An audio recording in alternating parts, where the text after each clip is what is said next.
Lisa Schnebly Heidinger is celebrating Arizona with lots of interesting people, so you'll hear wonderful voices with new stories. Grab your favorite drink and settle in. We're celebrating Arizona, going everywhere from A to Z, and we're off. So, welcome to Celebrating Arizona. And I'm excited for all of you because you get to meet one of my favorite people. You get to meet Brooke Bessison, which I got to do, I'm not going to remember when. It was when we both had children books come out with Arizona Highways, which was kind of a new thing for them. Yeah. Thank you, Lisa, for having me. And you're right. I don't remember the time, the year exactly either, but it must have been about 2003. Okay, I was going to think, actually, probably, well, yeah, somewhere in there. Who knows? I was going to guess more like 99. But anyway, what I will very quickly say is that I was home with kids, and it was a little bit of a pedantic time in my life. But Abby Smith and Ren Conklin both said, "You got to meet Brooke Bessison." And I went up to the restaurant at Desert Ridge, and I walked in, and there was this Mediterranean goddess, Oh, tan turquoise, wearing white, and I thought, I don't even know how to talk to someone like that. oh, And I made myself introduce myself anyway. And it just proves how little I know because you are so easy to talk well, I think what it really speaks to is how generous you are. Because the truth of that story is that I had come along, I worked at Channel 3 after you had been iconic at Channel 3. I came to Arizona Highways as a young author, and you were iconic at Arizona Highways. And they said, "Oh, you have to meet Lisa Schnebly." And so I was really going to meet this person who I couldn't believe made some time to meet me at Desert Ridge. And I walked in, and you were just not only beautiful and gracious, but such a delight. And I just had so much fun, and we've been friends ever since, right? And that's the beautiful and important part. Yes. So you came into my Arizona then. When did you come into your Arizona? You weren't born here. I was not. I was born in Colorado, and I first visited Arizona again. I'm bad at years here, Sure. so it must have been about 1981. And my mother was dating a man who lived here in Arizona. I was in Colorado living there, and he was a pharmacist at Good Samaritan Hospital, Crying out actually. loud. Yeah. And she was going out with him for quite a while, and they had decided that they thought they would get married. But before they did, they wanted me to have an opportunity to see what Arizona would be like because we would be moving here. So I came down to Arizona for my first visit in March. And I came out of Sky Harbor Airport, and the glass doors, electric doors opened, and this hot breeze hit me. Even in March. Even in March, well, of course, coming from Colorado, True. it just felt like I was walking into a hairdryer, and it smelled like orange blossoms. Well, I must tell you that as a young girl, in Colorado, we have a tiny bathroom that I used, and it was the center of the house. It was the warmest place in the whole house. And I would go into that bathroom and sit down on the little vent down by the floor with my towel around me over the vent, holding all that hot air in, and think to myself, there has got to be a warmer place to live. So when those doors opened, when that warm breeze hit me, and the heavenly scent of orange blossom, I knew I was home. I just immediately thought, yeah, this is where I should be. Beautiful. So God had enlarged that bathroom to create a world where you got to live now. And added a beautiful fragrance to it as well. So yeah, I still love the smell of orange blossoms every spring. And I live further out in the valley where we don't have orange orchards like we did when I first lived here. So it's not I don't get that scent as Well, frequently. and they've all been replaced by houses. Haven't they? Anyway. Yeah. So, yeah. But Well, it's nice that you liked it right off the bat. Not everyone does.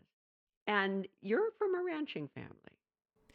Well, you remember that because you know my father lived on a ranch, but when I say that, it was a ranch that had a small number of animals that they kept, and it wasn't a working ranch. Okay. So, yeah, my dad lived many years on a ranch in California, 15 acres. It was not very large, and it was not a commercial ranch. It was just their homestead. Okay.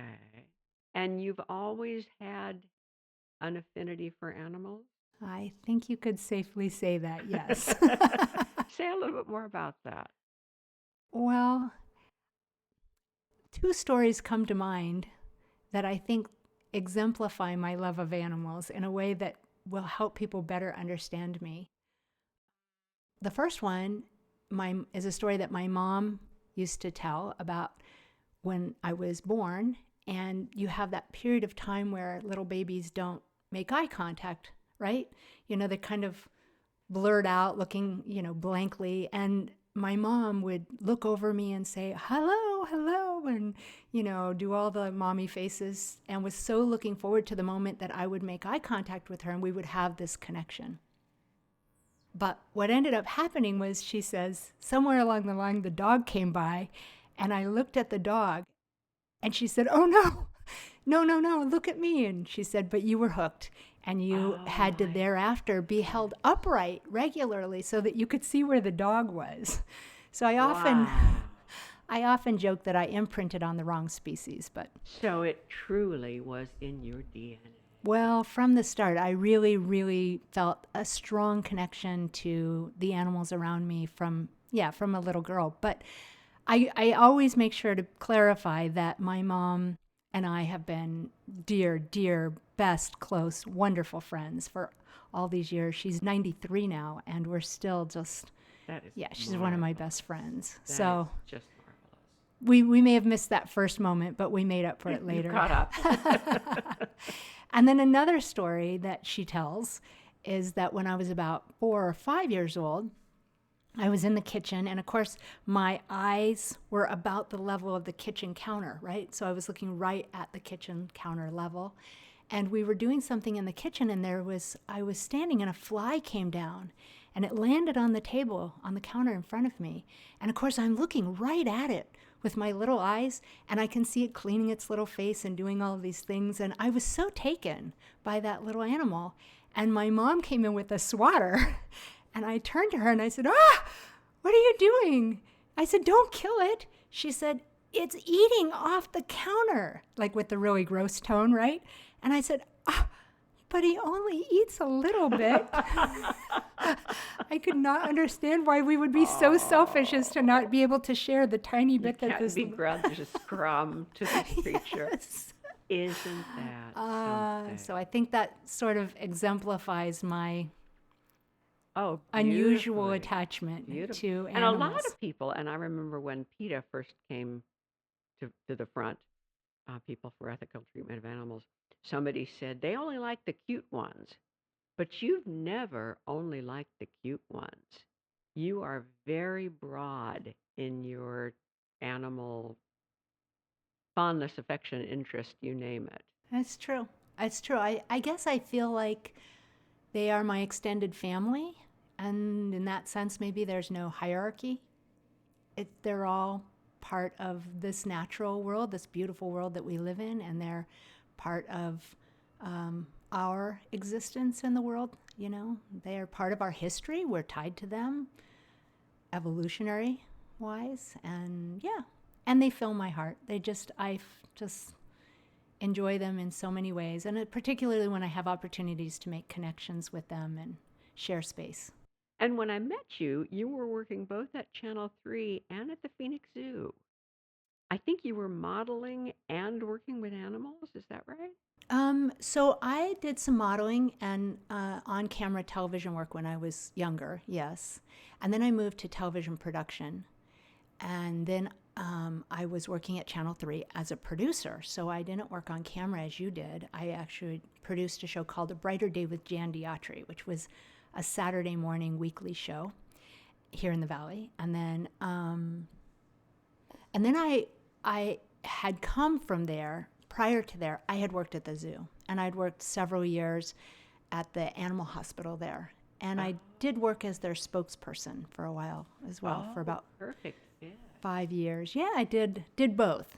Most of my work, I mean, I did occasional appearances for the zoo, and that was lovely and lots of fun. But really, my heart was working at the hospital. I am a certified veterinary technician.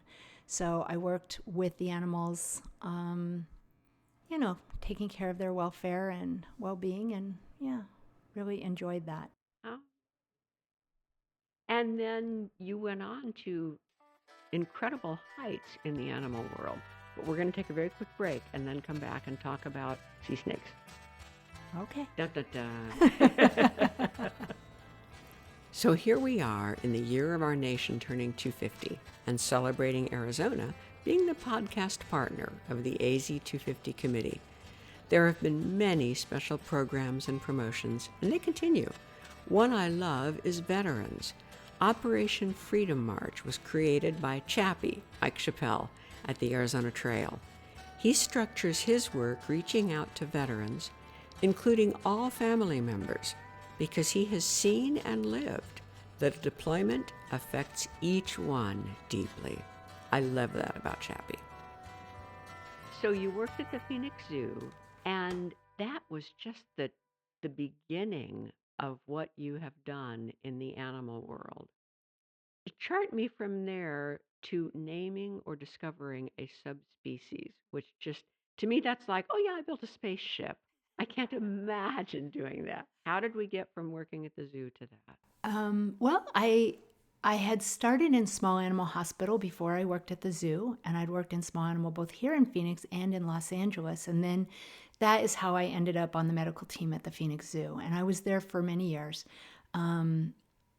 First, when I left and went to Channel 3 to do A Brighter Day, at first I tried to do both, but it was just really not possible. And so I ended up having to leave the zoo behind. But a few years later, I ended up back at the zoo doing relief work. And I then, in total, probably worked at the zoo on and off 20 years, nice, covering people at the zoo hospital when they needed time off or somebody was sick. I would go get called in.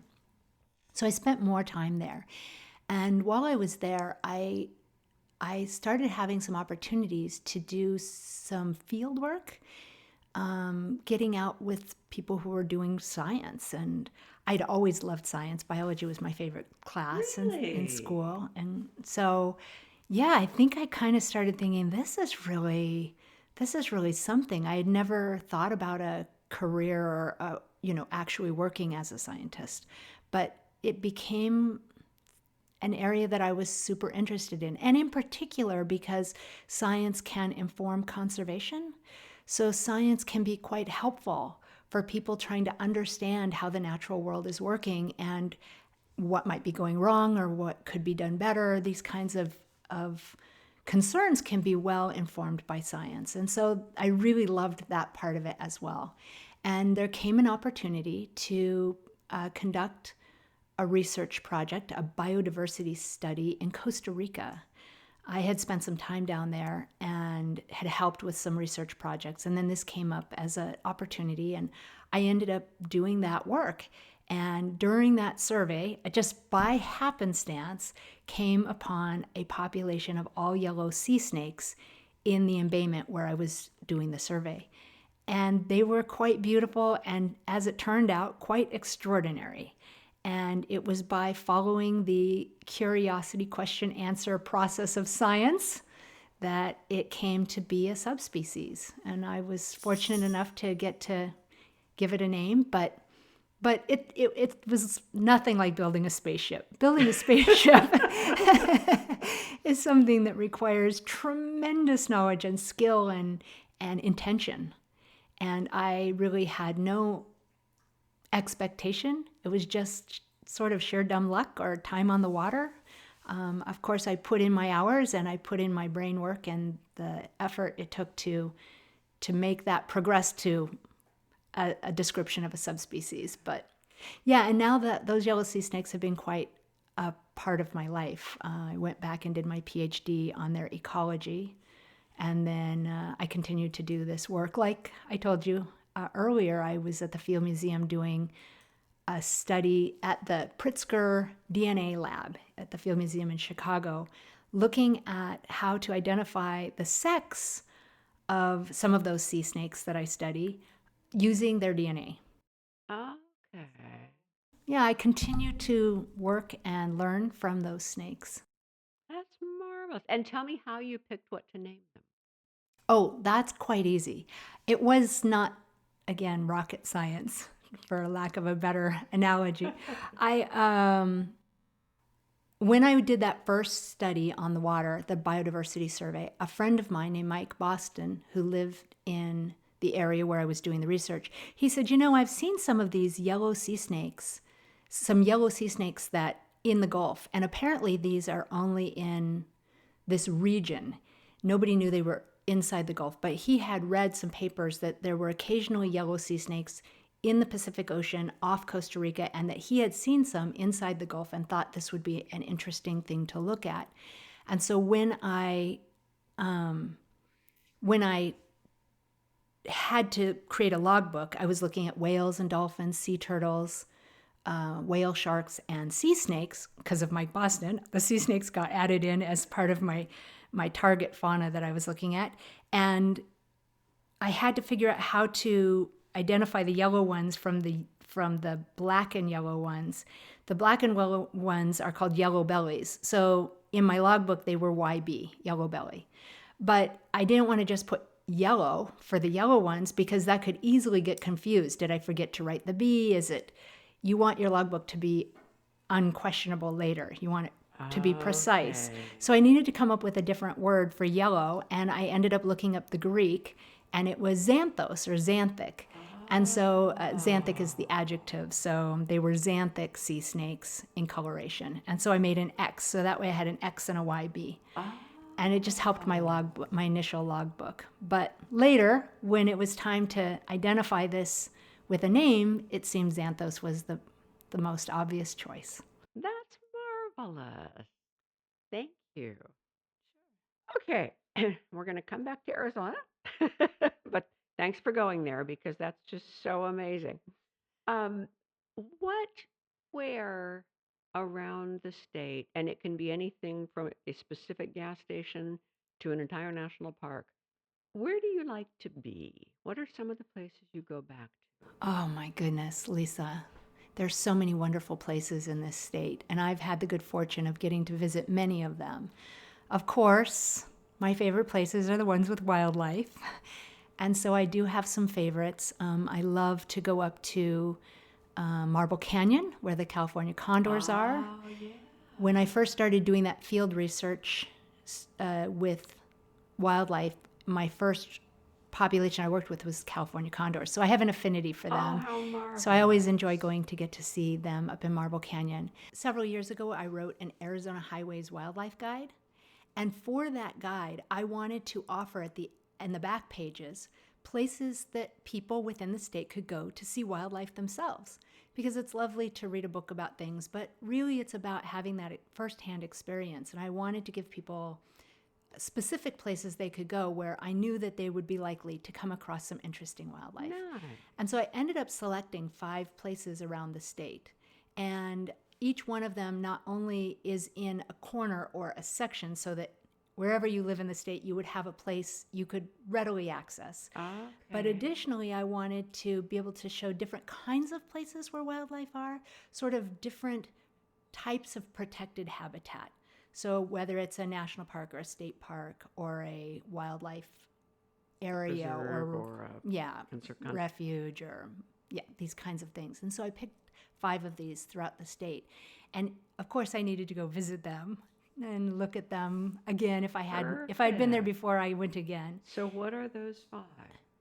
It was, of course, the Grand Canyon. Both rims are spectacular. In my opinion, the South Rim is about views, about vistas. It's just breathtaking. And the North Rim is a little more rugged and hence has a little more habitat for wildlife. So you're likely to see more wildlife on the North Rim, in my opinion. And plus you go past Marble Canyon where the condors are that I just talked about. Yeah, so you get a twofer.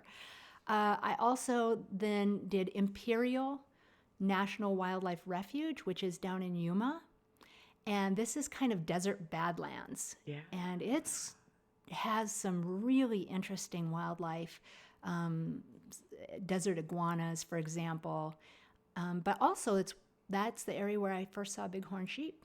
Really? Yeah. I've seen them at the canyon as well, but that was another place that I saw them. And then, Now, this is maybe a little off topic, but I'm always about the food in the hotels.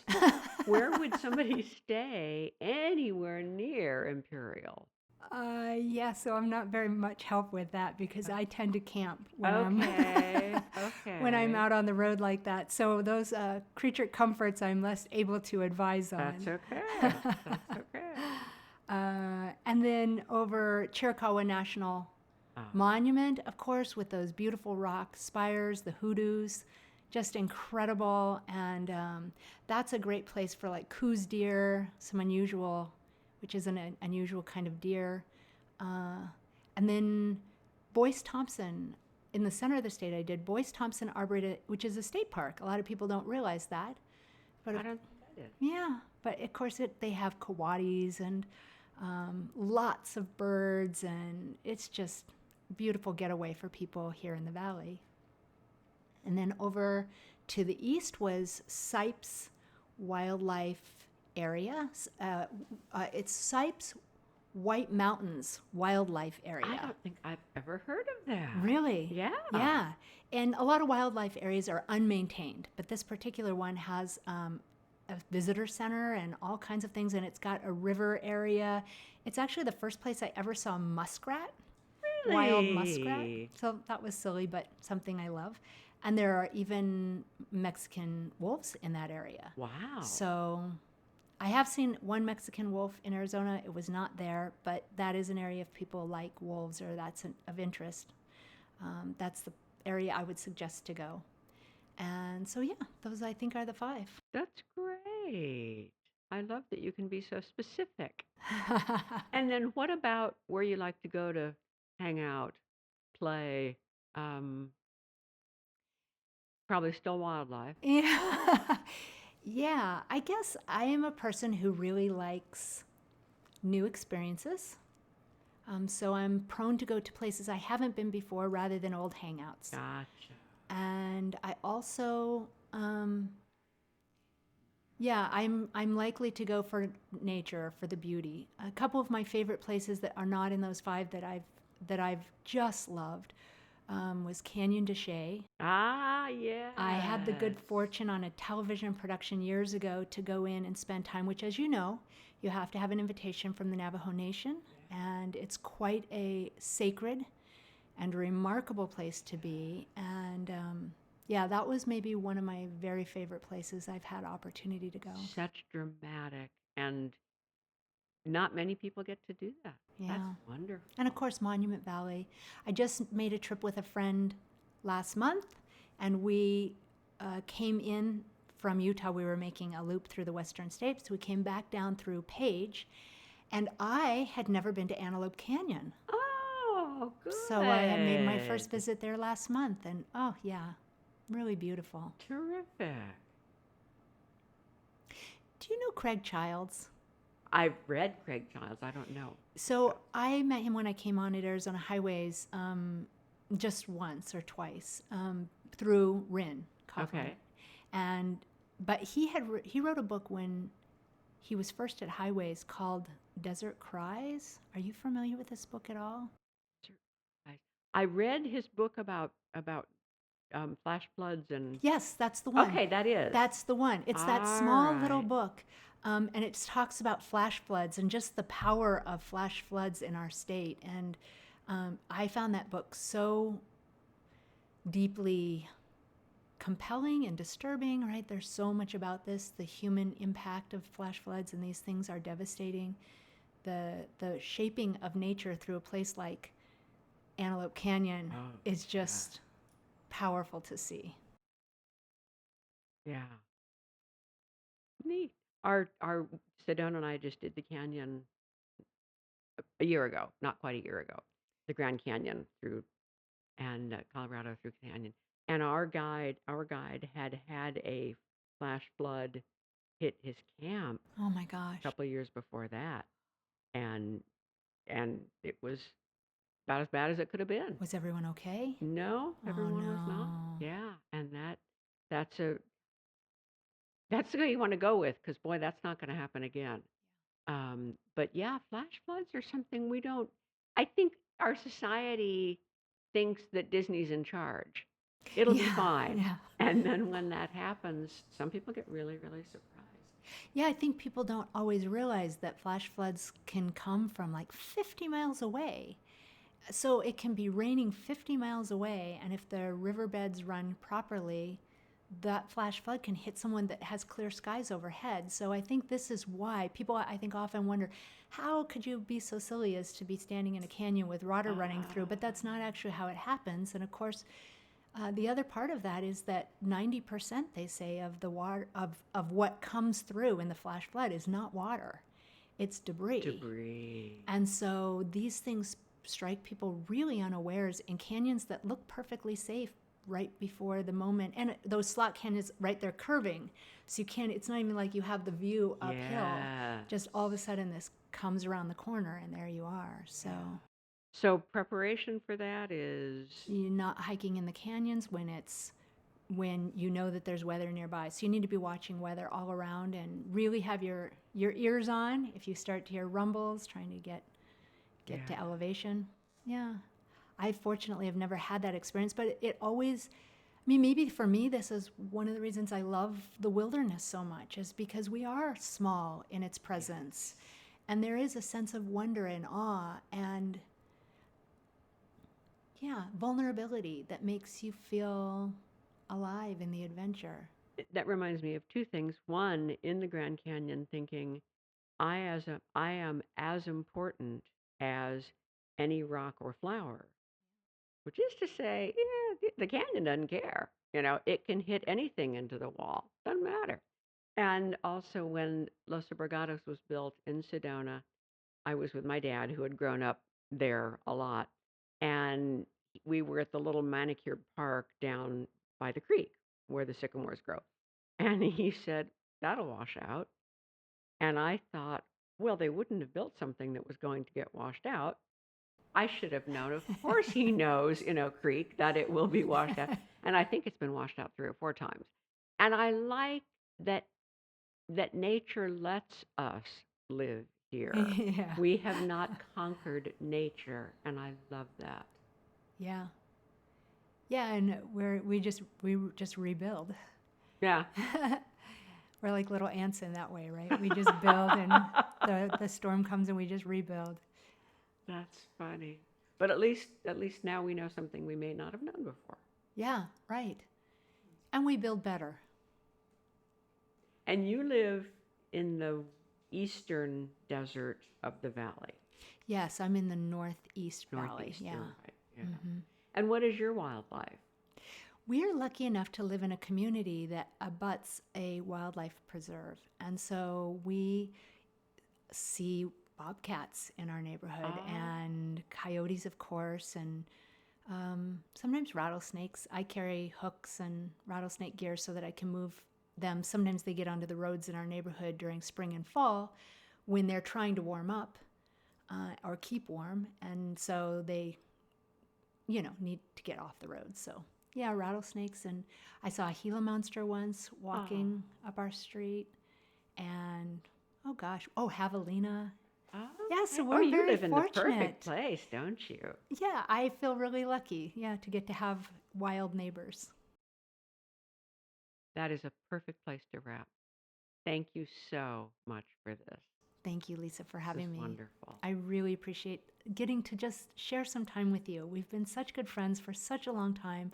I still so admire you, and I love that you're doing this podcast, and I love that you're letting me be a part of it. Oh, it's So marvelous. thank you. And as you know, television and newspaper, and I suppose magazines a little bit, are gone. Television is 100 miles in space by the time it's over, and podcasts last. I suppose if the web ever disappears, not so much. But other than that, I love that. Aw. So Well, now- and you've done a wonderful job with it. So and now you're part of the congratulations. record. Thank you. Thanks. We'd really like to hear from you about anything this show led you to think about. Write to us at celebratingaz.com. The wizard behind making a conversation into a podcast is Tom Heidinger.